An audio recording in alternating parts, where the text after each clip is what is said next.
Ustadz, apa yang membatalkan wudhu sama dengan yang membatalkan tayamum? Ya, yang membatalkan tayamum sama dengan yang membatalkan wudhu, tapi ditambah dengan menemukan air, atau boleh menggunakan air kembali. Pertama, karena sesuatu yang keluar dari kemaluan depan dan belakang, baik dari kemaluan maupun dari kotoran. Kedua, tidur lelap.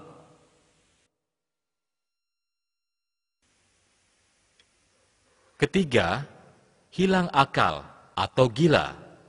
Keempat, memegang kemaluan tanpa penghalang disertai syahwat. Dan kelima, makan daging unta. Ditambah dengan menemukan air. Alhamdulillah, kita telah menyelesaikan pelajaran wudhu dan tayamum. Semoga kalian dapat memahami dan mengamalkan dengan baik, sehingga menjadi anak yang soleh. Insya Allah.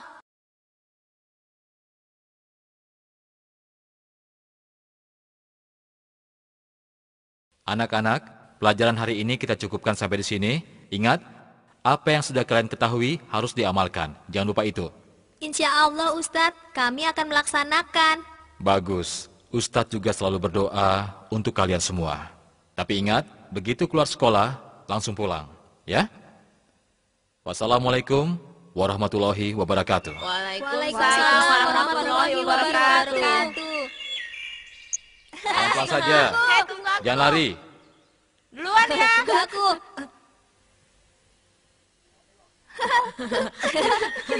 Assalamualaikum Ustadz. Waalaikumsalam. Hati-hati.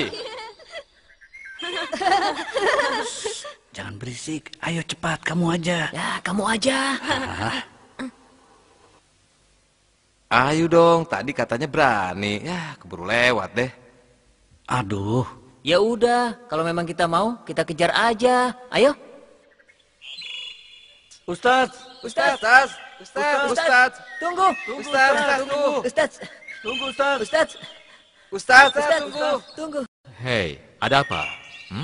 Begini Ustadz, kami ini mau belajar tentang sholat. Apakah Ustadz mau mengajarinya? Iya Ustadz, kami ingin sholat, tapi kami belum tahu caranya. Masya Allah. Jadi sampai saat ini, kalian belum pernah sholat. Malu. Iya Ustadz. Kadang-kadang Ustaz, tapi tidak paham. Tidak apa-apa. Yang penting sekarang, kalian bersungguh-sungguh mau sholat. Tidak main-main lagi. Karena ini semua penting untuk kalian. Sungguh Ustadz, saya serius. Iya Ustaz, kami benar-benar serius. Bisa belajar sekarang nggak Ustadz? Insya Allah bisa. Tapi jangan di sini. Bagaimana kalau kita ke taman kota? Karena menurut Ustadz, di sana lebih baik. Setuju Ustadz.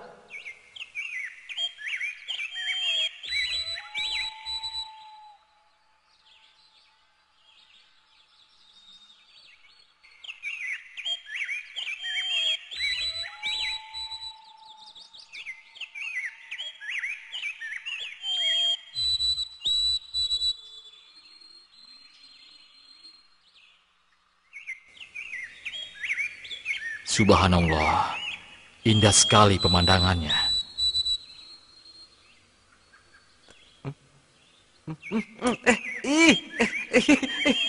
Kenapa sih kamu ini? Berisik saja. Geli tahu? Coba kalau hidungmu yang ditempeli kupu-kupu. Wah, mereka sedang bermain bola Ustadz. Ya, Abang. Ya, Oper sini. Asik juga ya bermain bola.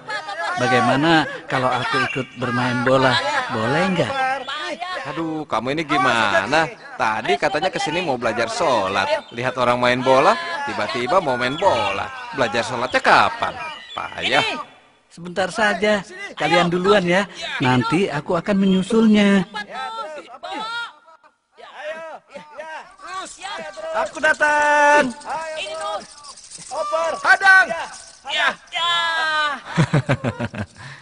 Maaf Ustadz ya, teman saya yang satu itu memang begitu. Dia itu memang senang banget sama sepak bola. Biarkan saja, nanti juga akan menyusul kita, ya kan? Ayo, kita cari tempat yang teduh. Di sana saja, Ustadz. Iya. Di depan sana. ada tempat duduknya lagi. Iya, adem ya Ustadz ya. Iya. Ayo kita ke sana. Kayaknya enak nih di sini. Apa aku bilang? Iya.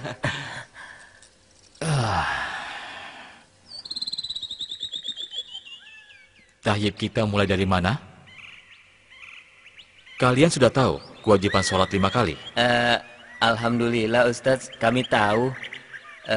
Subuh 2 rakaat, zuhur 4 rakaat, asar 4 rakaat, maghrib 3 rakaat, dan isya 4 rakaat. Alhamdulillah.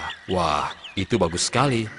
Nah, karena kalian telah mengetahui tentang kewajiban sholat 5 waktu, sekarang kita mulai saja dari gerakan sholat.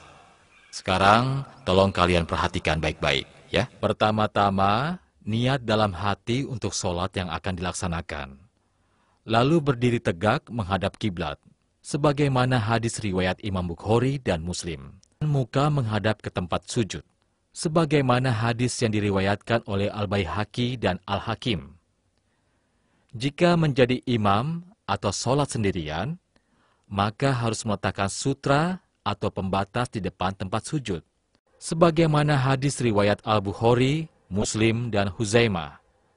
Setelah itu melakukan takbiratul ihram dengan cara mengangkat kedua tangan sejajar dengan bahu, sebagaimana hadis riwayat Bukhari dan Nasai, atau sejajar telinga, sebagaimana hadis riwayat Bukhari, Nasai, dan Abu Daud, dengan jari yang tidak digenggamkan, juga tidak direnggangkan, akan tetapi lurus ke atas, sebagaimana hadis riwayat Abu Daud dan Ibnu Huzaimah. Selanjutnya meletakkan tangan kanan di atas tangan kiri, sebagaimana hadis riwayat Muslim dan Abu Daud, atau menggenggam pergelangan tangan kiri. Hal ini didasari oleh hadis riwayat An-Nasai dan Ad-Daruqutni. Kedua tangan itu diletakkan di atas dada, seperti yang dinyatakan oleh sebuah hadis riwayat Ibnu Huzaimah, Abu Daud, dan Ahmad. Kemudian melakukan ruku yang didahului dengan takbir, seperti takbiratul ihram, sebagaimana hadis riwayat Al-Bukhari dan Muslim. Ruku dilakukan dengan cara meratakan punggung, sebagaimana hadis riwayat Ahmad dan Abu Daud, sambil menggenggamkan kedua telapak tangan di atas kedua lutut dengan jari-jari direnggangkan. Kepala tidak ditundukkan atau tidak terlalu menunduk. Memandang lurus ke tempat sujud, penuh tumaninah, sebagaimana hadis riwayat Ibnu Huzaimah. Setelah itu bangkit dari ruku hingga tegak, sambil melakukan takbir seperti takbiratul ihram. Gerakan selanjutnya adalah sujud. Sebelum sujud, terlebih dahulu mengucapkan takbir. Hadis riwayat Bukhari dan Muslim. Dalam hal ini, Rasulullah terkadang mengangkat tangan terlebih dahulu, sebagaimana riwayat Nasai dan Daruqutni, dan kadang-kadang mengucapkan takbir, langsung sujud tanpa mengangkat kedua tangan. Ketika sujud, Rasulullah meletakkan kedua tangan terlebih dahulu sebelum lutut, seperti yang dinyatakan dalam sebuah hadis riwayat Ibnu Huzaimah, Ad-Daruqutni, dan Al-Hakim. Telapak tangan menempel di tempat sujud dalam keadaan terbuka, tidak mengepal, jari-jari rapat, dan menghadap kiblat, serta diletakkan sejajar dengan bahu atau telinga, sebagaimana hadis Abu Daud dan Nasai, dengan sanad yang sahih. Saat sujud, 7 anggota badan, yaitu kening, hidung, kedua telapak tangan, kedua lutut, dan kedua ujung jari-jari kaki menyentuh lantai, sebagaimana hadis riwayat Bukhari dan Muslim. Sementara itu, posisi telapak kaki tegak dengan ujung jari jemari kaki menghadap kiblat, dan kedua tumit dirapatkan, berdasarkan hadis riwayat Ibnu Huzaimah. Kemudian bangkit dari sujud dengan mengucapkan takbir, sesuai hadis riwayat Al-Bukhari dan Muslim. Kemudian duduk,